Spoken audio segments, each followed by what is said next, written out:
The multi-billion-dollar liquid-cooled GPU clusters deployed in 2024 are officially dead architecture. The race to train trillion-parameter AI models demands gigawatts of constant power. We are pulling so much electricity to maintain these tensor calculations that we are destabilizing the global grid. This diagram shows the core physics constraint driving this failure. Here is a simple silicon transistor reaching a strict physical boundary at 2 nanometers. Beyond this line, the laws of thermodynamics take over. When we attempt to shrink transistors past this exact boundary to pack in more processing capacity, we generate unmanageable heat overlap. The components are simply too close together to dissipate the thermal energy. Because of this inescapable heat generation, the operating costs to cool these systems are skyrocketing. High-density GPU facilities are transforming from enterprise assets into unsustainable financial liabilities. Binary computing requires constant power cycles to maintain states of ones and zeros.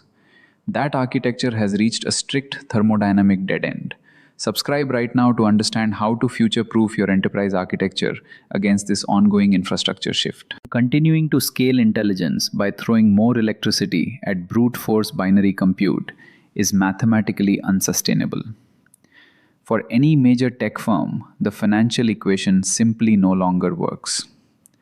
The root cause of this systemic energy inefficiency lies in a design flaw built into almost every server on Earth, the von Neumann bottleneck. On the left, a traditional von Neumann setup separates processing from memory, wasting power pushing data across a bus line. Contrast that with the neuromorphic node on the right. Memory and processing share the exact same space, so data never commutes. Relying on these constant power transfer cycles is where 90% of engineering teams are building legacy liabilities. The traditional binary clock mechanism requires the entire system to continuously pulse, drawing heavy enterprise power even when no useful computation is actively happening. This architecture forces companies to pay millions in energy costs for data transit and idle electrical pulses rather than actual intelligence. To bypass this bottleneck, enterprise hardware is pivoting to event-based spiking neural networks as the direct replacement for traditional binary systems. Spiking networks abandon the binary clock entirely. They remain completely dark, drawing zero power, until a specific input triggers them to fire. Compare biological efficiency to traditional computing. The left bar shows a human brain running on just 20 watts. The right bar shows the megawatt scale draw of an AI data center. Mimicking biological efficiency drops energy consumption immediately, cutting cooling overhead by 90%. Traditional database scaling is like building wider highways that just invite more congestion and heat. Spiking networks operate like a highly optimized on-demand transit system where activity only exists exactly when and where it is needed. What is your primary data center's current power usage effectiveness? Leave your PUE number in the comments below.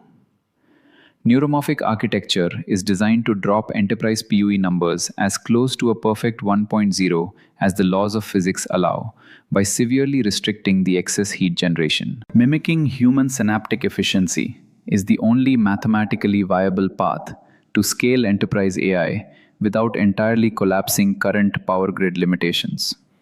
Automated systems are currently pulling out standard H100 chips and directly replacing them with dense, organically textured neuromorphic processing nodes.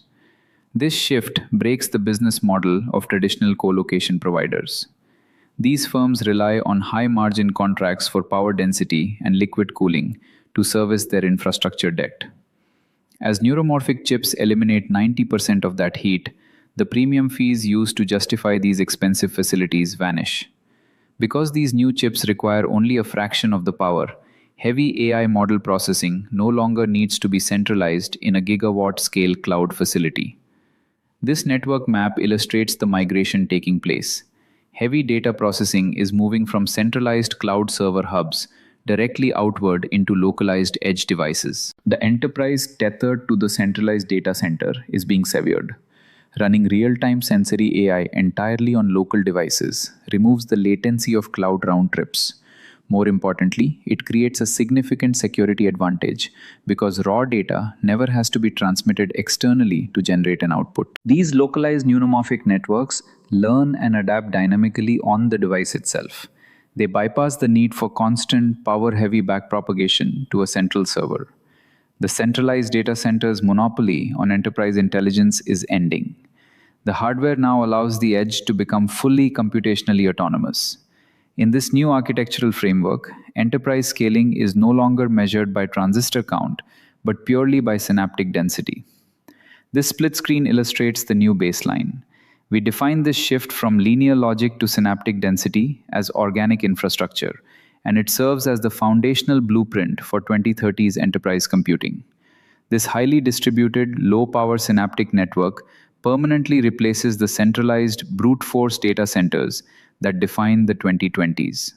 Systems architects must take specific action today to pivot their technical skills. You need to transition your training away from linear processing optimization and focus directly on event based architectural design. As we have seen, traditional binary systems have hit a physical and financial power wall. Continuing to focus exclusively on linear processing means managing a pool of infrastructure that is becoming obsolete as quickly as the grid can no longer support it. Click the next video on your screen for a deep architectural dive into spiking neural network topology.